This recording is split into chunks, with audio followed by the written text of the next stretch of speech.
기도하겠습니다. 하나님 아버지 감사합니다. 오늘도 저희들에게 생명의 양식을 더하시려고 저희들을 주임 전에 불러주셔서 감사합니다. 하나님 많이 빈자에게 하나님의 하늘의 만나를 채워달라고 찬양하신 우리 남중경 원사님의 그 찬양처럼 우리 모두에게도 하나님 동일한 은혜를 더하시고 또 그러한 은총이 임하게 하여 주시옵소서. 하나님 풍성한 이 가을의 계절에 우리 사랑하는 성도들 모두가 다 하나님 앞에 큰 기쁨 드리며 살게 하시고 찬양하며 사는 백성들 되게 해 주옵시고 알곡과 같은 신앙인들로 채워지게 하여 주시옵소서. 겸손하고 진실하고 거룩하게 하시고 신실한 믿음의 자세를 갖고 살아가는 하나님의 자녀들이 다 되게 해 주옵소서. 한 주간 우리 성도들의 가정을 주의 은총 안에서 평안함으로 덧입혀 주시고 코로나19 변이 바이러스로 인하여 두려워하는 이때에 건강하게 지켜 주시옵소서. 하나님, 이제 주의 성도들이 하나님께 소원하며 간구하는 기도 들어주시고 하나님 앞에 더 가까이 다가가는 믿음의 자세로 간구하게 하시며 하나님의 뜻을 알고 그 뜻에 맞추며 살아갈 수 있게 인도해 주시옵소서. 우리 구주 예수님 이름으로 축복하며 기도하옵나이다. 아멘. 할렐루야. 우리는 하나님의 성민입니다. 우리 한번 해볼까요? 우리는 성민이다. 곁에 계신 분하고 인사하십시다. 당신은 성민입니다. 한 주간도 평안하세요. 오늘 우리가 하나님 앞에 나와 예배할 때에 우리 마음과 생각과 우리의 모든 것을 주관하시는 하나님께 큰 영광 돌리는 특별한 시간으로 우리가 다 삼을 수 있어야 되겠습니다. 성민이라고 하면 하나님께서 특별히 거룩하게 구별한 백성을 의미한다고 우리가 지난주에 함께 생각했습니다. 하나님의 백성은 하나님 백성답게 살아가는 삶의 도리가 있습니다. 하나님의 인도함 속에 살아가기를 소원하는 믿음을 가지고 하나님 앞에 더 가까이 더 온전히 살아가고 싶은 이런 신앙의 자세가 늘 있어야 되겠죠. 그래서 오늘 시편 기자가 우리에게 몇 가지 가르쳐 주는 대로 우리의 삶을 한번 새롭게 조율하고 거기에 맞출 수 있게 되면 너무나도 감사하겠다 생각이 됩니다. 첫째는 한번 따라할까요? 평생토록 여호와만을 찬양하며 살자. 여호와 하나님을 찬양함이 마땅합니다. 여호와 하나님만이 우리의 찬양을 받으실 분이십니다. 우리는 그래서 하나님의 이름을 높이 찬양하며 그 이름을 높이 드러내는 것을 기뻐해야 되리라 믿습니다. 우리 성경에 찬양하다라고 표현됐다든지 이런 부분들을 우리가 성경 원어를 보면은 자랑하다, 칭찬하다라는 의미가 함께 들어있어요. 여호와 하나님을 자랑하며 사는 것이죠. 오늘 성경에 여러분 본문에서 보면은 여호와라는 단어가 얼마나 많이 나오나 한번 보십시오. 여호와 하나님을 찬양하라는 이 제목이 1, 2절에서 나오기 시작해서 5절 이하에 보면 여호와 여호와 여호와, 여호와가 뭘 어떻게 하셨다는 이야기들을 쭉 기록을 합니다. 이 여호와 하나님을 많은 사람들 앞에 그 이름을 높여드리는 거고 자랑해드리는 거예요. 그래서 여러분, 우리가 하나님 앞에 곡조 붙은 찬양으로만 하나님을 찬양하는 게 아니라 우리의 평소의 입술의 말들로 하나님이 하셨어요. 여호와 하나님이 도와주셨어요. 여호와 하나님이 이 모든 것을 주관하셨어요 라고 하는 고백들이 다 하나님을 영화롭게 하는 자랑거리가 되는 거고 하나님을 찬양하는 모습이 되는 것을 우리가 함께 깨닫고 또 그렇게 실천할 수 있게 되기 바랍니다. 여러분, 우리가 세상사 여러 가지 어려우면 쉽게 거기에 의하여 그 환경의 지배를 받으면서 쉽게 위축당하거나 의기소침해질 때가 많아요. 그리고 걱정과 근심에 눌려서 마음의 기쁨을 잃어버릴 때도 많아요. 그리고 내가 어떻게 살아야 되는지 그 자기의 삶의 본분도 망각할 때가 많아요.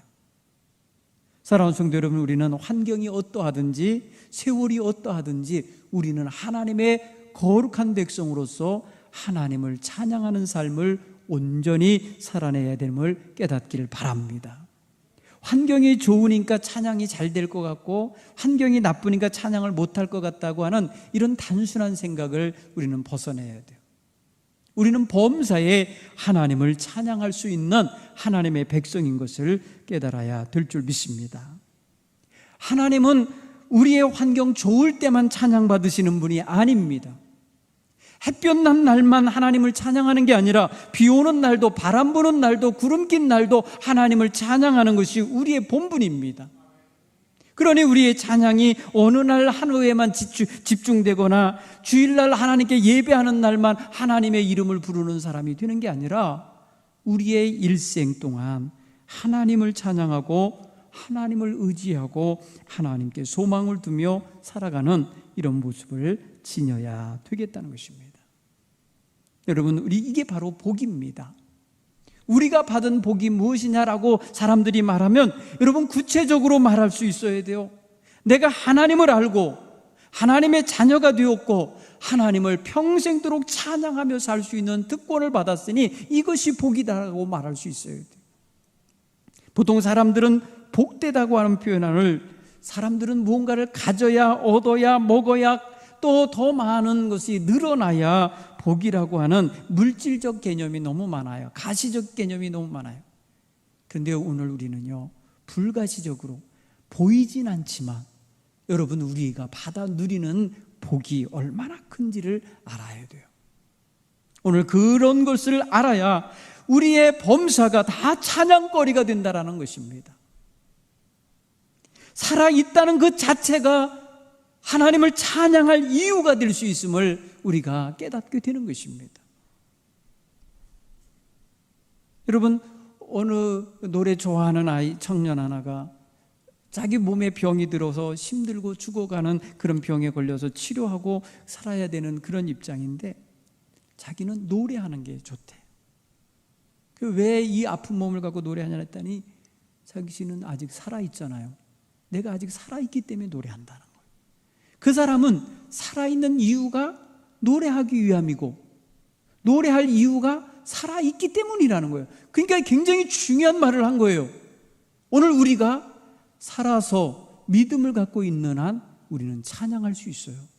그래야 돼요. 여러분, 내가 생명이 있는 한 이 땅에 살아가는 동안에 하나님을 찬양할 수 있기를 소원하는 이런 귀한 거룩한 소원을 갖기를 간절히 축원합니다. 여러분, 우리는 사실 입술에서 나오는 말들을 다 점검하지 않고 쏟아낼 때 많죠. 나와 보고 나니까 쏟아내고 나니까 후회가 되는 것도 있고 하지 말았으면 좋았을 거라는 아쉬움도 남는 말들이 있지만 여러분, 찬양을 하려고 마음을 먹으면 찬양하는 사람은 찬양하고 후회하진 않습니다. 하나님을 영화롭게 하면서 하나님을 높이면서 하나님의 성호의 거룩함을 드러내는 찬양을 한 사람은 결코 후회하지 않습니다. 여러분, 아침부터 밤늦은 시간까지 부지런히 살고 있습니다. 정말 여러분 얼마나 고생하며 땀 흘리며 사는지 몰라요. 그 순간순간에 하나님을 찬양할 수 있는, 하나님을 영화롭게 하는 이러한 귀한 믿음을 소유하시기를 간절히 축원합니다. 찬양하면 능력이 임합니다. 여러분, 어떤 능력이 임할까요? 여러분을 얽어매고 있는 모든 사단의 권세, 사단의 올무, 사단이 쳐놓는 모든 끈앞들이 끊어지는 역사가 있음을 믿으시길 바랍니다. 찬양은 능력이 있어요. 찬양은 바로 우리를 그렇게 하나님의 능력을 받아 누리게 만드는 통로가 됩니다. 찬양하는 성도에게는 그래서 메마름이 없는 것이에요. 여러분, 사도행전 16장 25절에 보면은요, 사도 바울과 실라가 빌립보 전도를 하던 가운데 귀신 들린 어린 소녀를 고쳐줬습니다. 그 고쳐준 일로 인해서 그 여자아이를 이용해서 돈벌이 하던 자들이 자기들의 수입이 끊김을 알고 사도 바울이 전하는 복음을 마치 못된 말을 전하는 것처럼, 선동하는 사람처럼, 못 들을 교훈을 가르치는 사람처럼 고발을 했습니다. 그래서 사도 바울이 잡혀 들어갔어요. 이유는 귀신 들린 아이를 고쳐준 것 때문이에요, 사실은. 그런데 두들겨 맞았어요. 채찍으로 옷이 찢기며 얻어 맞았어요. 재판도 안 하고 두들겨 팼어요. 옳고 그름을 판단하기도 전에 먼저 채찍질을 가했다고요. 그리고 가뒀습니다. 감옥에 그를 가둬뒀어요. 손발에 착고를 채워서 쇠사슬에 묶어서 가둬놨어요. 감옥 안에서.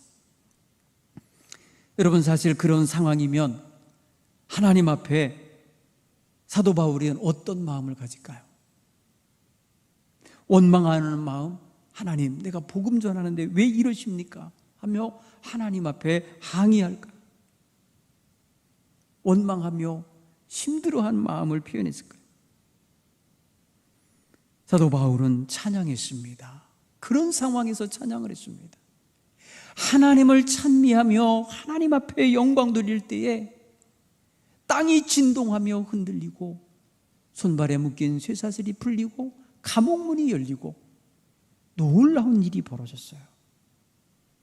사랑하는 성도 여러분, 오늘 우리에게는 찬양의 능력이 있는가 돌아볼 수 있기를 간절히 바랍니다. 찬양할 때 여러분의 마음에 근심의 줄이 끊어지고 염려와 두려움이 물러가고 어둠의 권세가 깨어지고 빛이 임하는 역사를 경험하고 살아갈 수 있기를 간절히 축원합니다. 찬양은 능력이 있습니다. 우리의 마음의 어둠을 빛내고 물러내고 빛으로 임하게 하시고 우리의 두려움과 근심을 변하여 기쁨이 채워지게 하십니다. 여러분, 찬양을 많이 부르고 찬양을 많이 여러분들이 고백해낼 수 있기를 간절히 바랍니다. 또한 이 찬양은요, 하나님을 기쁘시게 합니다. 하나님을 기쁘시게 할 이유는요, 하나님이 자기의 찬송을 부르도록 지은 존재이기 때문에 그렇습니다. 우리의 삶의 목적이 하나님을 찬송하는 데 있기 때문입니다. 세상 모든 물건들이 쓰임에 맞는 목적이 있어서 지어졌듯이 우리 인생들은 하나님을 찬양하는 데 쓰임받으라고 하나님이 지으신 것입니다.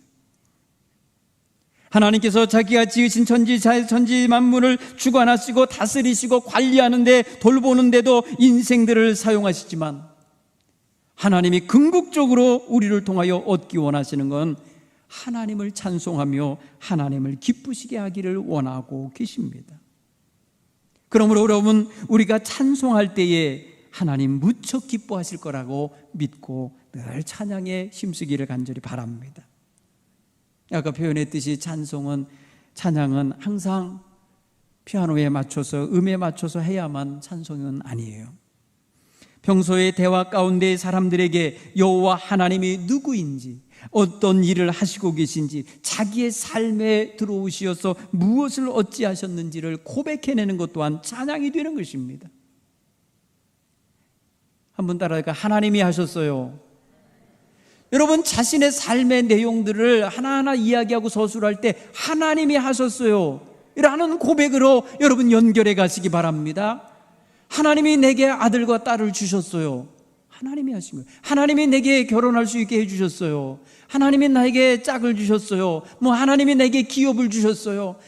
여러분, 하나님이 내게 건강을 주셨어요 라고 하는 모든 고백들이 다 하나님의 이름으로 할 때에 그게 찬양이 되는 것입니다. 그게 하나님 자랑이 되는 것입니다. 그게 하나님을 영화롭게 하는 고백이 되는 것입니다. 그러므로 사랑하는 성도 여러분, 하나님을 찬양하는 이유가 여러분 살아있기 때문에, 여러분이 존재하기 때문에 내가 하나님을 찬양한다고 한다면 정말 못할 일 없는 거예요. 가난하다고 못할 것 아니요, 돈 없다고 못하는 것 아니요, 병들었다고 못하는 것 아니요, 고난 중에 있다고 해서 못하는 게 아니라는 거예요. 여러분, 사정 좋고 먹고 살만하고 배불러야 하나님을 찬양할 것 같습니까? 그렇지 않습니다.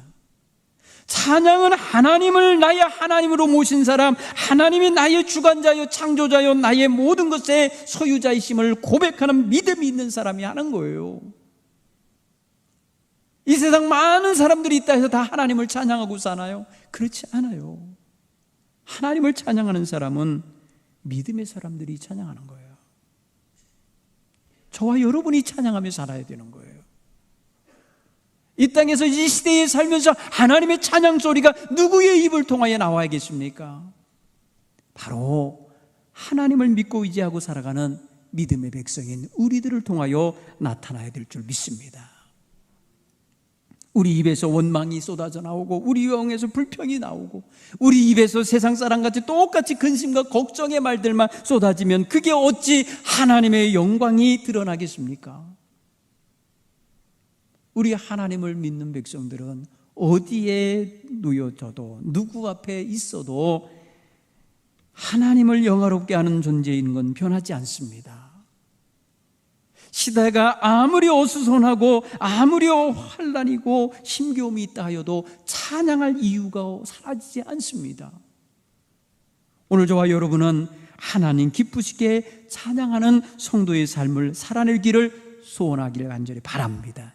이게 하나님의 거룩한 백성들이 품어야 할 거룩한 소원이에요. 이런 걸 늘 갖고 사시길 간절히 축원합니다.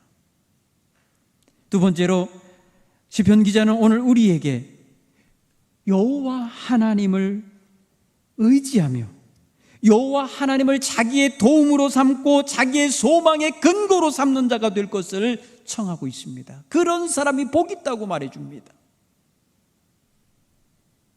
여러분, 사람의 줄을 잡으려고 빽이라고나 연줄을 잡으려고 그래. 여러분, 정말 지연, 학연, 무슨 별의별 연자 쌌어요. 그게 다 무슨 연관이 있다는 거죠. 네. 뭐 이번에 경상도 쪽에 대구, 뭐 경북 그쪽 지역에서 경선하는 사람들이 그쪽 지역에 관련돼 있는 사진을 갖고 오라 그랬던 모양이죠. 그러니까 거기서 자기들의 인연을 찾으려고 그런 거예요. 인연.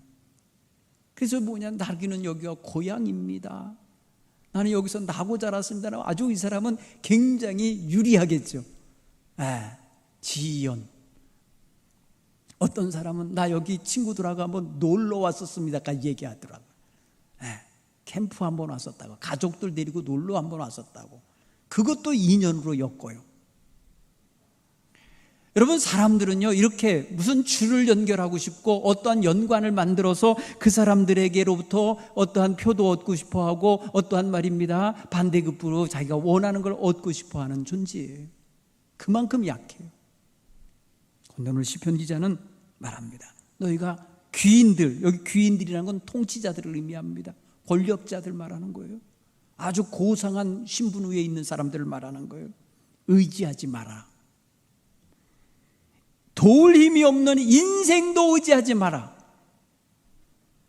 그 인생들의 호흡이 끊어지면 흙으로 돌아가는 존재다. 네 도움이 못 된다는 소리예요. 사랑하는 성도 여러분, 우리가 나를 도와주는 사람이 없어서, 나를 도와주는 사람이 없어서 낙심하고, 나를 도와주는 사람이 없어서 외로워하고, 나를 도와주는 사람이 없어서 힘들어하면 어떻게 해요? 사랑하는 성도 여러분, 어떤 중학생 아이가 자살을 하면서 그런 일을 있었잖아요. 내가 죽으면 누가 찾아와 줄 사람이 없을까 봐 두렵더래. 야, 어린애가 말이에요, 죽으면서 자살을 하면서 그런 소리를 하더라고요. 자기 죽는 거는 별로 저기인데 자기 죽은 다음에 자기를 찾아와 줄 사람이 없을까 봐 두렵다. 여러분, 사람과의 관계 속에서 살고 싶다라는 의미예요, 그 아이가. 여러분, 사람과의 관계 속에 살고 싶은 욕망, 우리 인간에겐 다 있습니다. 인간은 사람과 사람 사이에서 자기 역할을 하면서 존재의 의미를 느끼고 또 영향력을 끼치며 살아가는 건 맞습니다. 그러나 오늘 신앙인의 삶을 가름하며 우리의 삶을 제시해주고 있는 이 시편 기자는 도울 힘이 없는 인생을 의지하지 말라, 이렇게 가르칩니다. 여러분, 오늘 우리 마음속에 우리를 도울 자는 부모, 형제, 자매들 있습니다. 친구들 있습니다. 그 다음에 여러 가지 여러분 연관 속에 사는 사람들이 다 도울 수 있을 것입니다. 그러나 오늘 성경이 말하는 참된 도움, 참된 힘이 못 되는 걸 말하는 거예요. 왜? 인생에는 한계가 있고 인생은 죽게 돼 있고 흙으로 돌아갈 존재이기 때문에 그가 천국 가게 해주는 것 아니고 그가 하나님 나라 모든 거 얻게 해주는 게 아니거든요. 여러분, 우리는 인생 사는 동안엔 잠시 동안에 곁에 누군가의 도움이 필요합니다. 인생은 남의 도움 없이는 살 수 없는 게 사실이에요. 그럼에도 불구하고 의지할 존재로, 온전히 인생을 의지할 존재로 생각하지 말라고 오늘 말하고 있어요. 이건 뭘 말하고 싶어서 이럴까요? 시편 기자가 말하고 싶은 게 따로 있어서 그래요. 이거 하지 말고 이거 해라 이러고 싶은 거예요. 이거 하지 말고 이거 해라. 그게 뭔가 보세요. 오늘 5절에 그렇게 노래합니다. 야곱의 하나님을 자기 도움으로 삼으며 여호와 자기 하나님에게 자기 소망을 두는 자는 복이 있도다. 아멘. 여러분, 하나님을 도움으로 삼고 사는 자가 되라고 하고 싶은 거예요. 여러분, 성민는요 하나님의 도움으로 사는 백성인 거예요. 하나님의 인도하심과 하나님의 돌보심과 하나님의 지켜주심과 하나님이 채워주시고 축복해 주심 속에서 사는 거예요. 그래서 시편 기자가 121편에서 내가 산을 향하여 눈을 들리라. 나의 도움이 어디서 올까? 나의 도움은 천지를 지으신 여호와에게서로다. 여러분, 산을 쳐다보면서 여호와 하나님을 생각했어요. 왜 그럴까요? 여호와 하나님은 변치 아니하시는 하나님이시요, 늘 그 자리에 나와 함께 하시는 그분이에요. 그래서 여호와 하나님을 의지하고 사는 자, 그가 나를 지켜주시고 나를 환난을 면케 하시고 나를 인도하실 분으로 믿고 있는 거예요. 그래서 이렇게 사는 사람을 복이 있다라고 축복하고 있는 것입니다. 그러니 이렇게 살아라 하고 우리에게 권하는 것이죠. 사랑하는 성도 여러분, 우리는 하나님을 자기의 도움으로 삼고 자신의 소망의 근거, 소망의 뿌리를 내릴 자리로 삼을 줄 아는 이런 신앙의 자세를 온전히 갖추고 살아내야 될 줄 믿습니다. 거기에 부연해서 오늘 시편 기자는 그 하나님, 그 도움으로 삼아야 할 하나님, 소망의 뿌리를 둘 자 그 하나님은 어떤 분이냐는 걸 말해주는 거예요. 6절로 9절의 말씀에 그는 여호와 하나님은 천지를 창조하신 분이요 만물을 주관하시는 분이요 영원히 그의 신실하심을 지켜내시는 분이시요 억울한 사람을 위해서 공의로 심판하시는 분이요 줄인 자에게 배부를 게 먹을 양식을 주시는 분이시요 갇힌 자에겐 자유를 주시는 분이시요 보지 못하는 이에게는 눈을 여시어서 보게 하시는 이요 비굴한 자, 오늘 여기 비굴한 자라고 표현해 허리를 굽히고 살아야 되는 인생을 의미합니다. 허리 한 번 못 펴고 살 만큼 누군가에게 눌려 사는 자들, 그런 이들을 일으켜 세우시고 의인을 사랑해 주시고 나그네를 보호해 주시고 고아와 홀로 된 여인들을 붙잡아 주시는 하나님이라는 것입니다. 이 하나님이기에 이 하나님이 나의 도움이 되고 이 하나님이 나의 소망의 근거가 될 때에 그 사람은 복이 있다는 것입니다. 사랑하는 성도 여러분, 우리는 그 여호와 하나님이 지키시고 보호하시는 백성임을 믿으시기 바랍니다. 시편 기자는 이 하나님 앞에 수식어 하나를 붙였는데 야곱의 하나님 이렇게 표현했어요. 여러분, 우리가 잘 알듯이 야곱이라는 사람은 이삭의 아들이에요. 그가 하나님 경험하는 자리가 있습니다. 창세기 28장 12절 이하 22절의 말씀을 보면은 그가 형의 눈을 피해서 외갓집으로 도망치던 날, 그는요 지친 몸을 가지고 루스 광야에 누워서 돌베개 베고 잠을 잘 때에 하나님이 그의 꿈에 나타나셔서 말씀하십니다.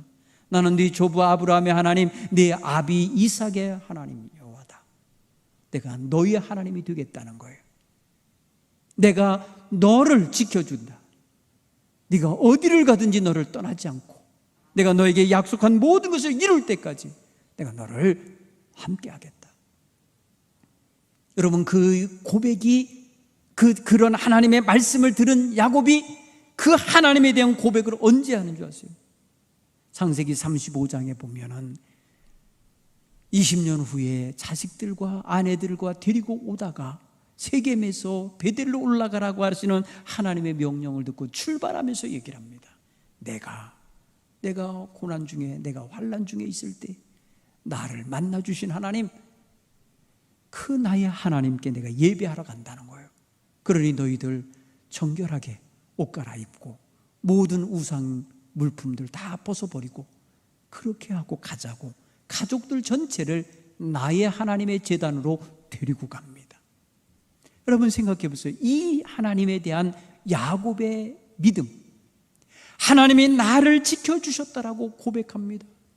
하나님이 삼촌의 손에서 자기를 지켜주셨다고 고백합니다. 하나님이 지켜주시지 않았으면 자기는 빈손으로 쫓겨났을 거라는 거예요. 그런데 하나님이 지켜주셔서 갑부가 돼서 돌아오는 거예요. 하나님이 지켜주셔서 큰 가족을 이루어서 온 거예요. 여러분, 이 하나님, 곧 야곱 호롤단센으로 나아갔다가 풍성한 은혜와 풍성한 복을 받아 누리고 돌아오고 있는 이 야곱을 인도하시는 하나님, 이 하나님을 바로 자기 하나님을 삼고 자기 도움을 삼고 자기 소망의 근거로 삼는 자 복이 있다고 노래하는 거예요. 사랑하는 성도 여러분, 야곱의 하나님이 지금 저와 여러분이 섬기는 하나님임을 믿으시기 바랍니다. 그러니까 이제는 여러분 이름을 붙여서 여러분의 하나님인 거예요. 여러분 각자마다 자신의 하나님으로 여호와 하나님을 높이 찬양하며 의지하시길 간절히 축원합니다. 인생을 의지하고 인생이 가진 것을 의지하고 인생이 줄이 될 거라고 빽이 될 거라고 의지하기보다 하나님을 우선은 의지하시길 간절히 축원합니다. 아니, 하나님만 의지할 수 있으면 더더욱 좋겠죠. 하나님을 의지하며 살아가는 귀한 성도 여러분 되시길 간절히 축원합니다. 여러분, 끝으로 우리는 한번 따라해볼게요. 평생토록 여호와의 다스림 속에 살자. 하나님의 통치와 하나님의 다스림이 내 삶 속에 늘 있도록 살아가는 것, 하나님의 통치가 이루어지는 데가 곧 하나님 나라입니다. 우리가 주기도문을 외울 때에 하나님 나라를 구하잖아요. 나라가 임하옵시며, 그 나라는 바로 하나님의 왕국입니다. 하나님의 왕국이라는 것은 곧 하나님의 통치권이 주관되는 자리를 말하는 것이에요. 하나님의 통치의 영향권 속에 있는 것을 말하는 거예요. 그러면 내 삶이 다 사는 동안에 하나님의 통치 영역 속에 살기를 원하시는, 그래서 내 삶과 내 가정과 내 모든 것들이 다 하나님의 통치 속에 들어있는 이러한 은혜 속에 살아가기를 소원하길 간절히 축원합니다. 하나님을 벗어나서 살기 원하지 말고, 하나님 눈 밖에 나가 살기 원치 말고, 하나님 마음대로, 하나님 안에서 벗어나서 마음대로 살려고 하는 이런 것들을 내려놓고 하나님의 간섭과 하나님의 통치와 다스림 속에 있기를 소원하기를 간절히 축원합니다. 여러분, 그러기 때문에 마음에 막 걷잡을 수 없는 감정이 일어날 때에도 하나님 앞에 가서 하나님, 제 이 감정들을 다스려 주옵소서. 하나님 앞에 다스림을 받을 줄 알아야 돼요. 여러분, 복잡한 생각, 온갖 근심과 염려로 사로잡힐 때도 왕 되신 하나님, 나의 삶을 책임지시고 주관하시는 하나님 앞에 가서 다스림을 받으시길 간절히 바랍니다. 내려놓으셔야 돼요. 여러분, 다스림을 받는 백성은요, 그 앞에 무릎을 꿇고 그 앞에 복종하는 자세, 순종하는 자세를 갖게 되어 있습니다. 이게 우리 신앙인들의 기본 자세 아닙니까? 사랑하는 성도 여러분, 이스라엘 백성의 사무엘상 8장에 보면은 우리에게도 우리를 다스릴 왕을 세워주세요, 왕을 세워주세요 하면서 왕을 요구한 적이 있었습니다. 그때 그 말을 들은 사무엘이 굉장히 불쾌하게 여겨요. 기뻐하질 않아요. 아주 굉장히 마음이 불편하고 언짢았어요. 그때 하나님께서 말씀하세요. 사무엘아, 백성들이 하는 소리를 나도 들었다. 너도 들었을 테니 그 말대로 해주어라. 이는 너를 싫어서 외면하는 게 아니라 나를 싫어 버리는 거다. 내가 그들의 왕 되는 것을 원치 않아서 저러는 거다. 이 말씀이죠. 여러분, 하나님이 속상한 마음을 그렇게 표현하셨어요. 내가 왕임에도 불구하고 내 다스림 속에 있기가 싫어, 눈에 보이는 임금을 태워달라고 하는 거다. 이렇게 말씀하시는 이 하나님의 속상해하시는 모습이 있단 말이죠. 사랑하는 성도 여러분, 우리는 하나님이 나의 왕이심을 고백하는 겸손한 믿음의 사람들이 되셔야 할 줄 믿습니다. 여러분, 하나님이 나의 왕이라고 고백해서 손해볼 것도 없습니다. 여러분 인생 지장 생기지 않습니다. 하나님이 나의 왕이심을 고백함으로 인하여 오히려 더욱더 든든하고 더욱더 안정되고 요동하지 않게 됨을 믿으시길 간절히 축원합니다.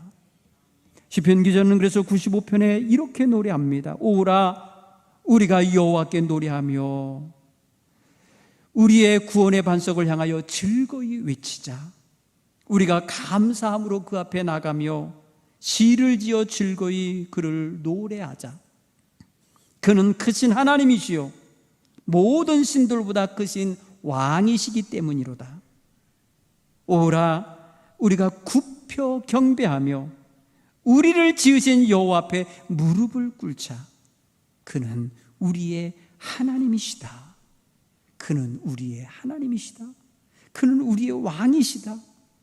그러니 그 앞에 겸손히 무릎을 꿇고 허리를 굽히고 경배하자. 이렇게 노래합니다. 사랑하는 성도 여러분, 바로 이것이 우리의 기쁜 생활이 되어야 합니다. 하나님 앞에 나와 경배하고 그 앞에 다스림을 받고 그의 통치권 속에 들어가 있는 것을 행복하게 여길 수 있는 이런 믿음의 자세가 저와 여러분에게 늘 있게 되길 간절히 축원합니다. 사랑하는 성도 여러분, 솔로몬이 하나님의 성전을 건축하여 봉헌하던 날 모든 백성들 앞에 하나님을 향하여 제단 앞에서 무릎을 꿇고 하나님을 높이 경배했습니다. 그게 아주 좋았던 때에 솔로몬 상태가 좋았을 때 했던 모습이에요. 그가 여호와 하나님을 찬양하는 그 모습을 보면 온 백성들이 은혜를 받죠. 하나님 앞에 왕일지라도 모든 권세를 다 가진 왕이요 모든 것을 누릴 자임에도 불구하고 하나님 앞에 겸손하게 무릎을 꿇고 하늘을 향하여 손을 펴고 이스라엘 하나님 여호와여 천지의 주와 같은 신이 없나이다. 주께서는 온 마음으로 주 앞에서 행하는 주의 종들에게 언약을 지키시고 은혜를 베푸시나이다. 하나님 앞에 하나님이 어떤 분인지 하나님이 어떻게 자기들에게 행하셨는지를 고백하는 모습이 나와요. 왕임에도 불구하고 하나님 앞에 통치받는 자, 하나님의 다스림 속에 있는 것을 온 백성들에게 보여주었어요. 사랑하는 성도 여러분, 우리의 생활 속에서 우리 자녀들이 우리 부모님은 하나님의 통치와 다스림 속에서 사신 분들이라고 고백할 수 있도록 여러분 그렇게 하나님 중심에 온전히 하나님 앞에 중심을 내어드리고 살기 바랍니다. 여러분의 삶의 문제에 무엇이 있든지 그 모든 것 속에 하나님 앞에 먼저 무릎 꿇고 기도하는 자세로 살아내시기를 간절히 바랍니다. 이것을 어떻게 한다고 그러냐면 시편 기자는 평생토록 한다. 평생이라는 단어 속에는 뭐가 들어있는 줄 아십니까? 자기의 생명이 들어있어요. 생명의 기간 동안에 여전히 그렇게 하겠다는 거예요. 여러분 살아있는 동안에 여전히 하나님을 찬양하면요 그 여전한 삶이 바로 천국 가서도 그대로 이어지는 거예요. 이 땅에서 하던 것을 천국에서도 이어서 할 수 있는 일은 찬양밖에 없어요. 전도를 여러분 천국 가서 전도할 일이 있습니까?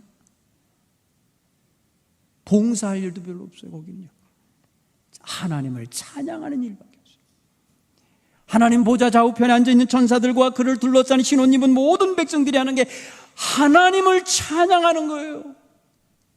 여러분 그러므로 이 땅에 살면서 하나님 나라를 잇대어 사는 법, 하나님 나라를 가져와서 사는 길이 하나 있다면 그 말로 찬양하는 삶이에요. 여러분 찬양은 그래서 우리가 이 땅에 사는 동안에 하나님께 드릴 가장 순수하고 거룩한 제물이 될 수 있어요. 왜냐하면 우리의 심령을 담은 거예요.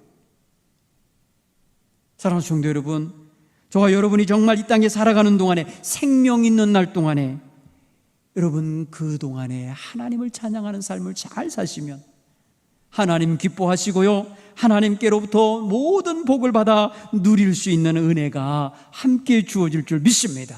하늘의 권세가 임하는 놀라운 능력을 얻게 될 줄 믿습니다. 이것을 통해 하나님 앞에 거룩한 백성다운 삶을 멋지게 살아내시는 우리 동부가족 되시길 간절히 축원합니다. 기도하겠습니다. 하나님 아버지 감사합니다. 오늘 우리에게 평생토록 여호와 하나님만을 찬양하며 여호와 하나님만을 의지하며 여호와 하나님 안에 소망을 두며 여호와 하나님의 다스림 속에 살기를 소원하는 믿음을 갖게 하시니 감사합니다. 하나님, 우리 사랑하는 성도들의 믿음이 하나님을 기쁘시게 하는 아름다운 삶으로 펼쳐지게 하여 주시옵소서. 예수님 이름으로 기도하옵나이다. 아멘.